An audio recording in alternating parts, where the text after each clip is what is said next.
Income tax ডিপার্টমেন্টের নিয়ম অনুযায়ী 31শে মার্চ 2023-এর মধ্যে প্রত্যেকের প্যান কার্ডের সাথে আধার কার্ড লিঙ্ক করানো বাধ্যতামূলক, না হলে কিন্তু পরবর্তী সময়ে আপনার প্যান কার্ড ব্লক করা হতে পারে। আর আপনারা প্রত্যেকেই জানেন যে বর্তমানে আধার কার্ডের সাথে প্যান কার্ড লিঙ্ক করতে গেলে, অর্থাৎ যাদের এখনো পর্যন্ত প্যান কার্ডের সাথে আধার কার্ড লিঙ্ক হয়নি, তারা যদি অনলাইনে প্যান কার্ডের সাথে আধার কার্ড লিঙ্ক করতে যায় সেক্ষেত্রে কিন্তু 1000 টাকা পেনাল্টি অর্থাৎ 1000 টাকা ফাইন দিয়ে প্যান কার্ডের সাথে আধার কার্ড লিঙ্ক করতে হবে। তো এবার এখানেও সমস্যা রয়েছে, যাদের প্যান কার্ডের সাথে আধার কার্ডের মিল নেই, অর্থাৎ ডেট অফ বার্থ ভুল রয়েছে বা নামের স্পেলিং ভুল রয়েছে, সেক্ষেত্রে কিন্তু তারা যদি 1000 টাকা ফাইন দিয়ে প্যান কার্ডের সাথে আধার কার্ড লিঙ্ক করে সেক্ষেত্রে কিন্তু তাদের প্যান কার্ডের সাথে আধার কার্ড লিঙ্ক হবে না যতক্ষণ পর্যন্ত না তার আধার কার্ডের সাথে প্যান কার্ডের মিল থাকে। আর আপনারা হয়তো অনেকেই ভাবছেন বা আমাকে অনেকে কমেন্টে বলেছিল যে আমরা 1000 টাকা ফাইন দিয়ে প্যান কার্ডের সাথে আধার কার্ড লিঙ্ক করব না, তার পরিবর্তে 108 টাকা দিয়ে নতুন প্যান কার্ড অ্যাপ্লাই করব, অর্থাৎ এক নামে দুটো প্যান কার্ড। অনেকের মনে কিন্তু এই চিন্তাভাবনা রয়েছে যে আমরা অনলাইন থেকে 1000 টাকা পেনাল্টি দিয়ে বা ফাইন দিয়ে প্যান কার্ডের সাথে আধার কার্ড লিঙ্ক করব না, তার পরিবর্তে নতুন আরও একটি প্যান কার্ড তৈরি করব। তো এটা আপনারা কিভাবে তৈরি করবেন, অর্থাৎ অনলাইন থেকে আপনার নামে এক নামে দুটো প্যান কার্ড কীভাবে তৈরি করবেন বা আদৌ তৈরি করতে পারবেন কিনা, তার জন্য কী কী পদক্ষেপ রয়েছে, কী কী নিয়ম রয়েছে, তার বিস্তারিত কিন্তু আজকের ভিডিওতে আপনাদের স্টেপ বাই স্টেপ জানাবো। তো ভিডিওটি প্রত্যেকের জন্য খুবই গুরুত্বপূর্ণ, অবশ্যই শুরু থেকে শেষ পর্যন্ত দেখবেন। ভিডিওটি ভালো লাগলে লাইক করবেন, চ্যানেলটিকে সাবস্ক্রাইব করে পাশে রাখা বেল আইকনটি প্রেস করে নোটিফিকেশন অল করে রাখবেন, সবার সুবিধার্থে ভিডিওটি শেয়ার করবেন। তো চলুন শুরু করি। তো একটি আর্টিকেলের মাধ্যমে আমরা দেখে নেব যে 1000 টাকা পেনাল্টি না দিয়ে, অর্থাৎ প্যান কার্ডের সাথে আধার কার্ড লিঙ্ক করার জন্য যে 1000 টাকা পেনাল্টি বা ফাইন, সেই ফাইন না দিয়ে আপনি নতুন প্যান কার্ড তৈরি করতে পারবেন কিনা। তো এখানে দেখতে পাচ্ছেন আপনার কি দুটো প্যান কার্ড রয়েছে, কি শাস্তি হতে পারে জেনে নিন। তো আমরা বিস্তারিত দেখে নেব যে প্যান কার্ডের নিয়ম কি রয়েছে এবং আপনি আদৌ নিজের নামে দুটো প্যান কার্ড তৈরি করতে পারবেন কিনা।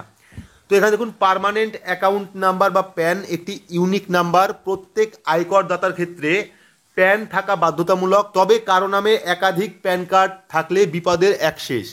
সরকারি নজরদারিতে এবার ধরা পড়লে আর কেউ রেহাই পাবেন না, কারণ আইন অনুসারে একজন ব্যক্তি বা একটি প্রতিষ্ঠানের জন্য একটি মাত্র পার্মানেন্ট অ্যাকাউন্ট নাম্বার বরাদ্দ করা হয়, অর্থাৎ প্যান কার্ড বরাদ্দ করা হয়। একাধিক প্যান কার্ড থাকা বেআইনি। উল্টোভাবে বলা যায়, আয়কর আইন অনুসারে দুজন বা একাধিক ব্যক্তি বা একটি সংস্থার প্যান কার্ড থাকাও বেআইনি। তো এখানে দেখুন, আয়কর আইন অনুসারে দুজন বা একাধিক ব্যক্তি বা সংস্থার একটি প্যান কার্ড থাকা বেআইনি। তো তারপরে এই ধরনের দুর্নীতি রুখতে সম্প্রতি কড়াকড়ি ব্যবস্থা শুরু করেছে কেন্দ্র, যে কারণে প্যানের সাথে আধার নাম্বার লিঙ্ক করা বাধ্যতামূলক করা হয়েছে। সম্প্রতি প্যান আধার সংযুক্তিকরণের ঊর্ধ্বসীমা কিন্তু বৃদ্ধি করেছে সরকার। তো তারপরে এখানে দেখুন, একই ব্যক্তি বা সংস্থার নামে দুটি প্যান কার্ড থাকলে কি হবে, অর্থাৎ এক ব্যক্তির নামে দুটি প্যান কার্ড বা এক সংস্থার নামে দুটি প্যান কার্ড থাকলে কি হবে। তো আপনারা প্রত্যেকে জানেন একটা বিজনেস প্যান কার্ড হয় যেটা ইন্ডাস্ট্রির জন্য, আর একটা ইন্ডিভিজুয়াল অর্থাৎ পাবলিকের জন্য। তো অনেক ক্ষেত্রে অনলাইনে প্যান কার্ডের জন্য আবেদন করলেও করদাতাদের কাছে সেই কার্ড হাতে পৌঁছাতে অপ্রত্যাশিত বেশি সময় লেগে যায়। অর্থাৎ আপনারা অনেকে দেখেছেন অনলাইন বা অফলাইন প্যান কার্ডের আবেদন করার পরেও অনেকটা সময় চলে যাওয়ার পরেও সেই প্যান কার্ড আপনার হাতে আসে না, অনেক সময় সেটি তার কাছে পৌঁছয় না। তখন অনেক ব্যক্তি দ্বিতীয়বার প্যানের জন্য আবেদন করেন, ফলে একজন ব্যক্তি বা সংস্থার নামে দুটি প্যান কার্ড কিন্তু ইস্যু হয়ে যায়। তো এরকম সমস্যা হয়তো আগে প্রত্যেকেরই হয়েছিল। নিয়ম অনুসারে একজন ব্যক্তি বা সংস্থার নামে একাধিক প্যান থাকতে পারে না। কোনো কারণে কোনো ব্যক্তির দুটি প্যান কার্ড থাকলে অতিরিক্ত প্যান কার্ড কিন্তু অবশ্যই জমা করতে হবে। অর্থাৎ যদি আপনার নামে কোনো কারণে দুটি প্যান কার্ড স্যাংশন হয়, সেক্ষেত্রে কিন্তু একটা প্যান কার্ড গভর্নমেন্টকে ফেরত দিতে হবে, অর্থাৎ সেটা কিন্তু বাতিল করতে হবে। তারপরে দেখুন, এক ব্যক্তি বা প্রতিষ্ঠানের নামে একাধিক প্যান আইনের দৃষ্টিতে বেআইনি। সেক্ষেত্রে দোষী ব্যক্তির আয়কর আইন 272 বি ধারা অনুসারে 10,000 টাকা জরিমানা হতে পারে। অর্থাৎ যদি আপনার কাছে দুটো প্যান কার্ড থাকে, যদি কোনো কারণে আপনি ধরা পড়েন, সেক্ষেত্রে কিন্তু আপনাকে 10,000 টাকা ফাইন করা হবে। ফলে কোনো ব্যক্তির নামে একের বেশি প্যান নম্বর বরাদ্দ হলে অতিরিক্ত কিন্তু জমা দিতে হবে। যদি আপনার একাধিক প্যান কার্ড থাকে, অর্থাৎ একটার বেশি প্যান কার্ড থাকে, সেক্ষেত্রে কিন্তু একটা প্যান কার্ড রেখে আরেকটা আপনাকে জমা করতে হবে বা ফেরত দিতে হবে। মনে রাখার প্রয়োজন, বাণিজ্যিক কারণে একাধিক কার্ড থাকলেও কোনো ভিন্ন ব্যক্তি ভিন্ন প্যান কার্ড ব্যবহার করতে পারবেন না। বাণিজ্যিক কারণে একাধিক প্যান কার্ড থাকলেও কোনো ভিন্ন ব্যক্তি ভিন্ন প্যান কার্ড কিন্তু ব্যবহার করতে পারবেন না। উদাহরণস্বরূপ, ডিমান্ড অ্যাকাউন্ট বা আয়কর বা কর দেওয়ার ক্ষেত্রে একই ব্যক্তির পৃথক প্যান কার্ড ব্যবহার করতে পারবেন না।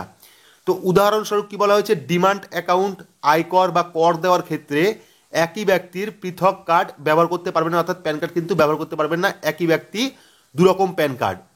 তো তারপর দেখুন কিভাবে অতিরিক্ত প্যান কার্ড জমা দেওয়া যায়। এইবার যাদের কাছে একাধিক প্যান কার্ড রয়েছে, অর্থাৎ একটার বেশি প্যান কার্ড যাদের রয়েছে, তারা কিভাবে প্যান কার্ড সারেন্ডার করবেন। তো কোনো ব্যক্তির অতিরিক্ত প্যান কার্ড থাকলে অনলাইন বা অফলাইনে ফর্ম জমা দেওয়া যায়।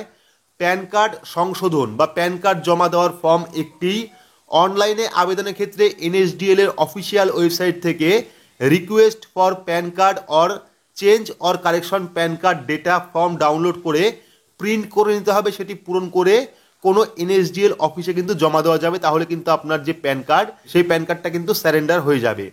তো আশা করছি বুঝতেই পেরেছেন, প্যান কার্ডের নিয়ম অনুযায়ী এক ব্যক্তির বা সংস্থার একটি মাত্র প্যান কার্ড থাকে। যদি আপনার কাছে একাধিক প্যান কার্ড থাকে, আপনার নামে যদি একাধিক প্যান কার্ড থাকে বা আপনার সংস্থার নামে যদি একাধিক প্যান কার্ড থাকে, সেক্ষেত্রে কিন্তু আপনাকে অবশ্যই সেকেন্ড যে প্যান কার্ড, অতিরিক্ত যে প্যান কার্ড, সেটা কিন্তু সারেন্ডার করতে হবে অনলাইন বা অফলাইন।